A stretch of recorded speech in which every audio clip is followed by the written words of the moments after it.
Fancy seeing you here. I heard that you don't appear at these things too often. Well, we may not have met before, but your reputation precedes you well enough. How humble. You could do to be a bit less of that. You're practically a hero, what with all the gumshoeing. Me? I'm here too. Well, I like to keep up appearances, but truth be told, this whole excessive show of wealth just for the sake of it really isn't my idea of a good time.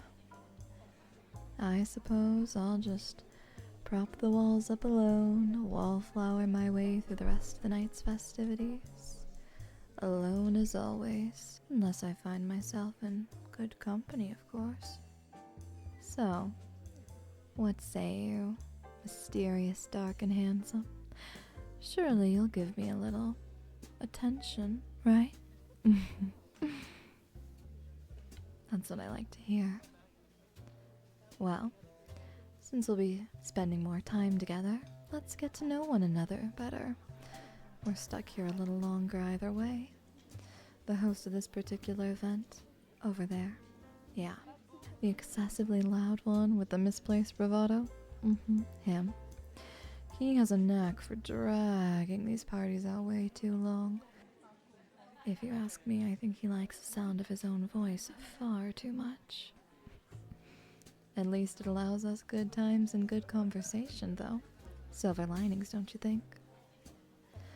So, what brings you here? You could have paid your respects and congratulated the host through letter. Looking to rub elbows with the affluent and snooty?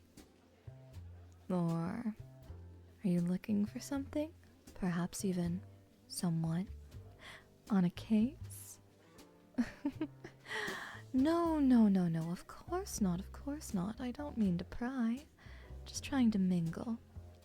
Seeing you here and knowing of your work, well, I'd be lying if I said I wasn't hoping for a little excitement. Something to spice up this otherwise dull party.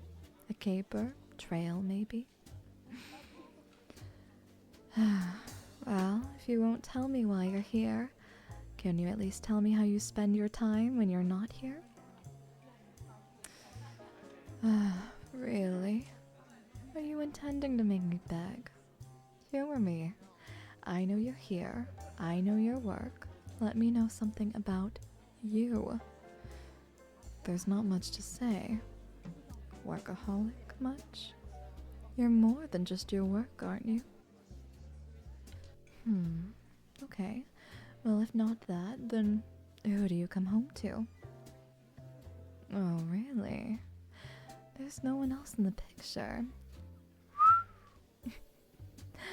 Color me surprised. Someone like you, spending your evenings alone. The thought almost makes one want to cry. Lucky for me, though. At least it means I don't have to worry about making anyone jealous, stealing up your attention like this and whatnot.